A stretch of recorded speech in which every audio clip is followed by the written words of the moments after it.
Olá pessoal, estamos aqui de novo, meu nome é Emerson Castro, vamos falar hoje de uma unidade muito importante. Olhem só, juros compostos, tá? Essa é uma unidade extremamente importante porque em todo o decorrer da nossa matemática financeira, ela vai servir de base, assim como a aula de juros simples também serviu. Mas a maior parte da matemática financeira gira em torno da aula de hoje, que é referindo-se a juros compostos, ok? Prestem bastante atenção, pois ao longo das próximas aulas vão precisar bastante dos conhecimentos adquiridos na aula de hoje. Vejamos então. Juros compostos é o regime onde os juros de cada período são calculados com uma taxa incidindo sobre o montante. Observem, taxa incidindo sobre o montante do período anterior. Ou seja, os juros produzidos ao fim de cada período passam a integrar o capital ou o montante que serviu de base para o seu cálculo, de modo que o total assim conseguido será a base do cálculo dos juros do próximo período. Essa incorporação dos juros ao capital ou montante é chamada de capitalização. Bem, ficou meio confuso, não ficou? Eu também acho. Mas agora a gente vai fazer uma breve explicação que vai ficar bem tranquilo. Eu espero que você, antes de assistir essa aula de hoje, tenha assistido também a aula de juros simples, pois aí vai ficar muito mais fácil para você entender a nossa aula de hoje. Veja, na aula de juros simples, nós falávamos que a taxa incidia sobre o principal, né? Sobre o valor inicial, sobre o capital inicial. E aqui está a diferença. A taxa vai incidir sobre o montante do período anterior. E ele diz que essa incorporação dos juros ao capital ou montante é chamada de capitalização, tá certo? Então, lá no juros simples, eu colocava um dinheiro hoje e daqui a 5 anos as taxas continuavam incidindo sobre o dinheiro que eu coloquei hoje, certo? Em juros compostos, coloquei um dinheiro hoje, daqui a 5 anos tem lá um outro valor. A taxa não vai no valor de hoje, a taxa vai no valor do montante que está lá na frente já ao final dos 5 anos. Entendemos a diferença? Beleza, tranquilo. Vamos em frente então. Observem aqui então, a gente vai fazer agora uma semelhança, né, mais explicada entre juros simples e juros compostos. Semelhanças e também diferenças, tá certo? O montante em juros simples cresce linearmente. Vejamos aqui no nosso gráfico. O nosso amigo aqui, ó, tá fazendo um legal. Eu espero que você também faça um legal ao final desse slide, tá certo? Veja, linearmente quer dizer então que é uma função linear, é uma função do primeiro grau, ok?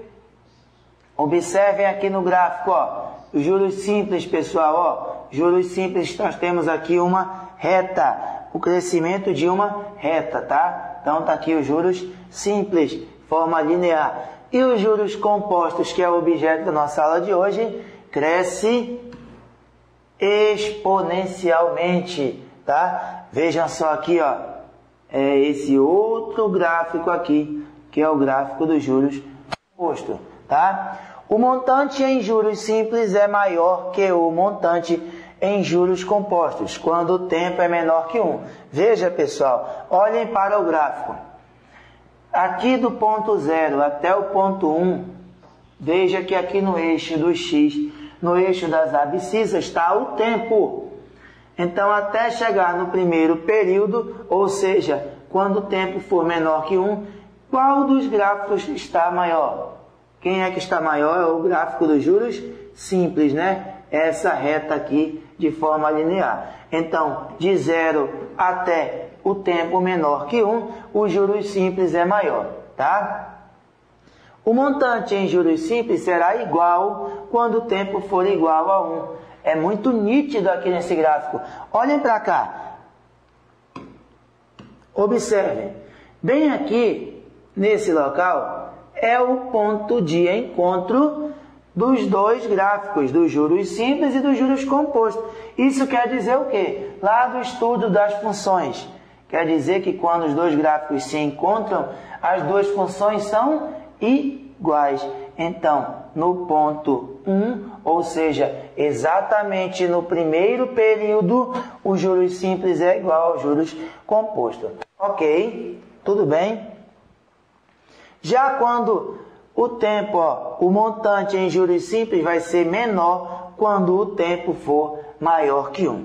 Após o primeiro período, você percebe então que o juro composto vai seguir desta natureza e o juros simples vai continuar seguindo assim. Ou seja, após o primeiro período, o juros composto sempre será maior do que os juros simples. Tudo bem, pessoal? Entendemos aí semelhanças e diferenças entre juros simples e juros compostos, tá certo? Para a gente finalizar, vamos só dar mais uma observada no seguinte detalhe. Se eu coloco aqui um capital no ponto 0, no ponto 1 ele vai estar maior e no ponto 2 ele vai estar maior ainda. Entendam que lá nos juros simples, as taxas todas incidiam sobre este capital aqui no início. Isso quando era juros simples. E agora, pessoal, aqui nos juros compostos, como é que vai funcionar isso daí? Em juro composto, no primeiro período, a taxa vem aqui neste capital, tá certo? E no segundo período, vem aqui nesse capital. Ou seja, é a questão dos juros compostos. Muita gente chama isso de juros sobre juros. Nada mais é do que os juros compostos. Percebemos a diferença então? Tá, beleza? Estamos então legal igual o nosso amigo? Vamos em frente.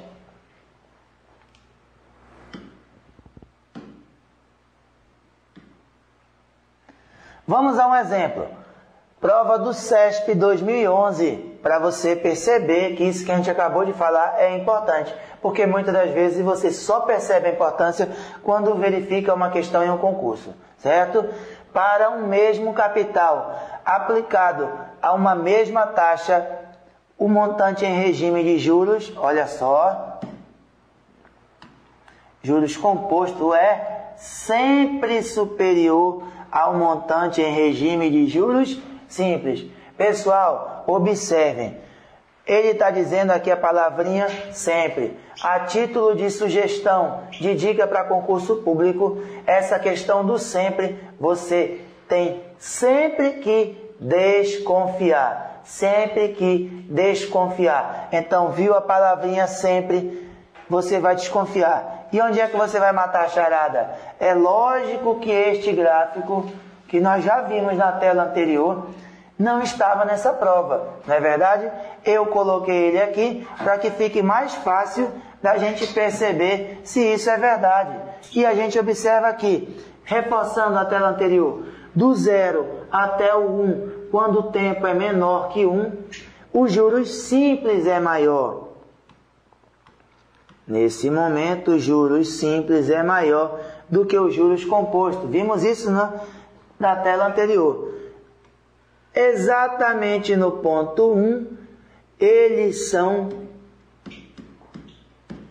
iguais. E após o ponto 1, eu tenho que os juros simples vai ser sempre menor do que os juros compostos. Ou os juros compostos vai ser sempre maior do que os juros simples. Ok? Então, este item está o que, pessoal? Errado. Errado, não é sempre que o juro composto vai ser maior do que os juros simples, ok? Tranquilo? Beleza? Passando adiante, nós vamos verificar agora então como é que a gente vai fazer, como vamos executar o cálculo do montante. Você já sabe desde a aula de juros simples, né, que você já assistiu conosco, que montante é a somatória do capital com os juros. Não podemos esquecer agora então a nova fórmula que vai surgir para você. Essa você já conhecia. Essa é muito parecida com a dos juros simples também, tá? Qual é a diferença? É que em juros simples era I vezes N. Você viu no gráfico que a aula de juro composto diz pra gente que é um gráfico exponencial. Portanto, apareceu então aqui uma fórmula exponencial, onde M é montante, que você já conhecia, o C é o capital, o I é a taxa e o N continua sendo o tempo. Você já percebe que algumas vezes a gente vai ter um certo trabalho quando esse expoente for grande para fazer a realização do cálculo. Não podemos esquecer também que a taxa aí é a taxa unitária. Fica mais difícil ainda trabalhar aqui com a divisão por 100 na fórmula. Então vamos permanecer com a taxa unitária. O que ele fala aqui embaixo então, que é importante para nós também? Atenção, a taxa I e o tempo N devem ficar sempre na mesma unidade de tempo, pessoal. Olha só, devem ficar sempre na mesma unidade de tempo. Porém, a título de regra geral, moçada, presta atenção aqui, ó. Não se deve mexer na taxa. Em juros compostos, nós não devemos mexer na taxa. Essa é a regra geral, tá beleza? Vai ter algum momento que a gente vai mexer na taxa? Vai, mas vamos ver mais à frente. Regra geral, não se mexe na taxa, somente no tempo. Lembrando que um mês, 30 dias, um ano, 12 meses, um ano, 360 dias. Essa aqui é a convenção do ano comercial, tá beleza? Você vai ouvir falar muito por aí também que esse parêntese aqui, pessoal, ó, que esse parêntese aqui, 1 mais I elevado a N, ele é chamado de fator de capitalização, tá certo?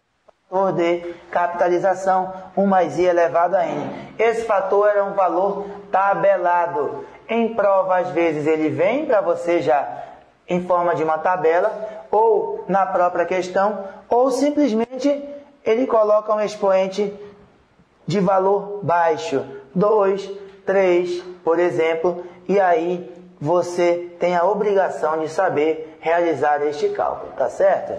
Vamos passar adiante então? Meus amigos, eu acabei de falar para você que esse fator de capitalização, ele é tabelado. Está aqui, ó, fator de capitalização em juros compostos. 1 mais I elevado a N. Emerson, essa tabela eu tenho que decorar? Nem pensar. Seria impossível decorarmos toda essa tabela para qualquer prova de qualquer concurso. Então, essa tabela ela vai vir na sua prova. Ou simplesmente alguns valores dela. Tá certo? Como eu disse anteriormente. Então, como é que eu faço a procura nessa tabela do valor que eu quero? Do parêntese, observem, é o parêntese que está calculado aqui. Eu não preciso mais fazer nada. É olhar e substituir no parêntese. Então, pessoal, essa tabela, na maioria das vezes, não vem na prova. Por quê? Porque ela facilita muito o nosso cálculo. E, na maioria das vezes, o que o autor da questão quer é complicar a nossa vida e não facilitar, tá certo? Então, vamos aprender a trabalhar com essa tabela? Vamos imaginar que a questão nos fale que é 10% ao mês ou ao ano, não importa, e que o tempo é 2 meses ou 2 anos. Vamos considerar que a taxa e o tempo estão na mesma unidade. Seja mês, seja ano, seja dia, não importa. Elas só precisam estar na mesma unidade. Como é que eu vou fazer isso? A questão me disse, então, no meu exemplo fictício, 10%. Onde é que está o 10%? Observa. 10% está aqui, achamos. E 2 meses ou anos, independente disso, está aqui. E agora, o que a gente faz? Nós vamos cruzar a linha com a coluna e ver qual valor nós encontramos. Observe. 10% 2 ou 10% ano, 2 anos, ou então 10% mês, 2 meses, o valor é 1,21. Esse 00 você não precisaria colocar. Ou seja, você iria pegar esse 1,21 e iria substituir no lugar do parêntese, e não só do I e do N, e sim de todo o parêntese. Nós vamos ver isso mais à frente e você vai aprender conosco. Inclusive uma questão logo a gente vai precisar desse valor. Ok, vamos em frente. Olha só, um capital de R$100 foi aplicado em regime de juros compostos, com uma taxa de 10% ao mês. Calcule o montante em reais dessa aplicação após 2 meses. Vejam, ele quer o montante dos juros compostos. A gente vai lembrar a fórmula aqui para você. Montante é igual a capital vezes 1 mais I elevado a N, onde 1 mais I elevado a N é o fator de capitalização que eu acabei de apresentar para você de uma forma tabelada. Ele quer o montante. O nosso capital é de R$100. Fica dentro do parêntese 1 mais a taxa, 10% ao mês, ou seja, 0,1. E o tempo? Ele disse 2 meses, ó. Observa, 10% ao mês, 2 meses. Pessoal, exatamente o que eu falei na tela anterior. Eu pedi para nós acharmos na tabela o 10%, 2 meses. Não foi isso? Vamos voltar lá? Vamos voltar na tela anterior para ver se você ainda lembra. Ó. 2 meses, 10%. Fazendo o cruzamento da linha com a coluna, nós temos então o valor que nós tínhamos falado de 1,21. Portanto, basta agora a gente colocar no lugar de todo este parêntese 1,21, que vai ficar da seguinte forma, então. Montante é igual a 100 vezes 1,21. Nós podemos tirar estes 2 zeros e tirar essa vírgula, que tem 2 casas decimais. E aí nós vamos ter 121 vezes 1. Portanto, o montante será de R$121. Mas, Emerson, essa questão tem um expoente muito baixo. Na prova ele não ia fornecer a tabela para a gente, ele não ia. E aí o que é que você iria fazer? Você ia fazer 1 mais 0,1, que dá 1,1. E depois você iria fazer o quê? Elevar ao quadrado. E o que é elevar ao quadrado? É multiplicar por ele mesmo. Quando você fizesse 1,1 vezes 1,1, você iria ter 1,21, que é o valor tabelado que estava lá na tela anterior. Beleza? Tranquilo. Ok. Vamos em frente. Próxima questão. Na verdade, vamos falar agora não de uma questão, e sim do estudo das taxas. Tá certo? Vamos falar do estudo das taxas. É um momento importantíssimo da nossa aula de hoje. Eu quero muito de sua atenção agora, porque na maioria das provas de concurso que envolve o tema matemática financeira, ele vai falar bastante das taxas, tá certo? Vamos em frente então. Estudo das taxas, nós temos aí taxa efetiva, que é aquela em que a unidade de tempo indicada pela taxa de juros, olha lá, coincide com a unidade de tempo do período de capitalização. Então é algo assim, ó, 2% ao mês com capitalização mensal. Observa, ó, a unidade de tempo da taxa, então está coincidindo aqui 2% ao mês com capitalização mensal, tá? Então essa é a taxa efetiva, diferente da taxa nominal, que é aquela em que não coincide. Não coincide. Exemplo, 12% ao ano com capitalização mensal, ok? Efetiva é quando coincidir. Nominal é quando não coincidir. Obviamente, pessoal, você já deve estar pensando aí em casa, né? Após essa explicação, eu não vou utilizar a taxa nominal, porque eu não vou poder utilizar o período de capitalização diferente do período da unidade da taxa. Não é verdade? É isso mesmo, e a gente vai explicar mais à frente. Vamos lá? Continuando então, podemos entender então que a taxa nominal como uma taxa falsa. Então, na verdade, a taxa nominal é mais ou menos como se fosse uma taxa falsa, que não devemos utilizar, né? Não devemos utilizar, viu? Você já tinha se antecipado aos fatos e já sabia que não ia utilizar. Por quê? Porque as unidades estão diferentes, né? Nos cálculos de juros compostos, pois não produzem resultados corretos. No lugar da taxa nominal, nós vamos utilizar a taxa efetiva, que é aquela em que as unidades estão corretas. 2% ao mês, capitalização mensal, por exemplo. A conversão da taxa nominal em efetiva, por que nós temos que fazer a conversão? Porque acabamos de ler que a taxa nominal não vai gerar para a gente resultados corretos. Então, eu tenho que mudar da taxa nominal para a taxa efetiva. E como é que isso é feito? Isso é feito de forma proporcional ao período de capitalização. É muito fácil. Isto pode ser feito através de uma simples divisão. Todos nós iremos fazer com extrema facilidade. Recapitulando, taxa efetiva é aquela que coincide o período da capitalização com a unidade de tempo da taxa. E a taxa nominal é aquela que não coincide, tá beleza? Posso usar a taxa nominal? Não, tenho que usar a taxa efetiva. E para isso basta estabelecer uma proporção, que nós já vimos na aula de juros simples bastante, tá? E na aula de proporção também.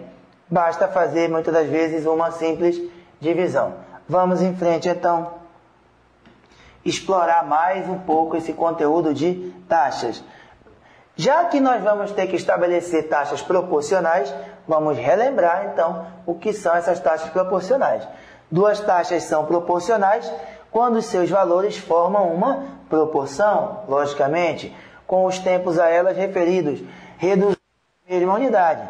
Exemplo, 12% ao ano é proporcional a 1% ao mês, não é verdade?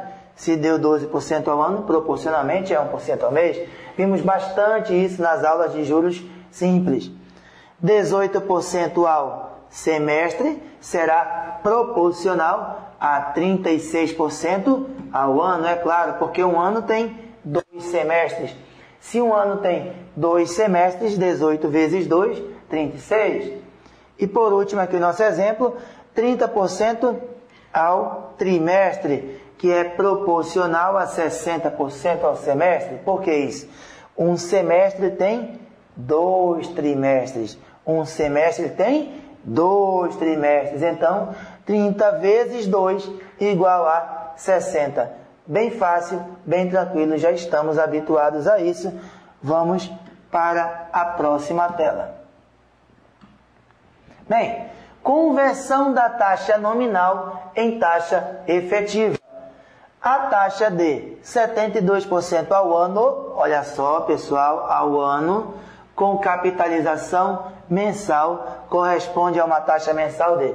Eu queria que você, muito esperto que é aí na sua casa, me dissesse agora qual é o nome, qual é a classificação dessa taxa. Muito bem, já que aqui é ao ano e aqui é mensal, essa taxa recebe o nome de taxa nominal. Beleza? Podemos usar a taxa nominal, pessoal? Não. E é por isso que ele quer que a gente transforme para uma taxa mensal. Observa, a capitalização é mensal, então a taxa tem que passar para mês, tá certo? A taxa tem que se adequar sempre ao período da capitalização. ok? Então, passar de ano para mês, nesse caso, é simplesmente transformar a taxa nominal em taxa efetiva. E basta fazer o quê? Uma proporção. Basta então fazermos 72 dividido por 12. Tá? Por que isso? Porque um ano tem 12 meses. 72 dividido por 12 vai gerar para a gente o valor de 6% ao mês. Simples assim, pessoal. Nada de anormal, nada de bicho de 7 cabeças. Tudo bem? Vamos em frente. Vamos lá. Passando adiante, agora nós vamos falar das taxas equivalentes, né? Já vimos a taxa nominal, vimos a taxa efetiva, vimos as taxas proporcionais, agora vamos ver as taxas equivalentes. Dizemos que duas taxas são equivalentes quando aplicadas a capitais iguais, por prazos iguais, produzem. Essa definição já havíamos dito na aula de juros simples também. Em juros compostos, para descobrirmos a taxa equivalente, não podemos estabelecer uma proporção entre as taxas. Olha só, não podemos estabelecer uma proporção. Ou seja, em juros compostos, as taxas equivalentes não podem ser chamadas de taxas proporcionais. Taxas equivalentes não podem ser chamadas de taxas proporcionais. Tá? Qual é a explicação disso? Lembra da aula de porcentagem que a gente falou de aumentos sucessivos?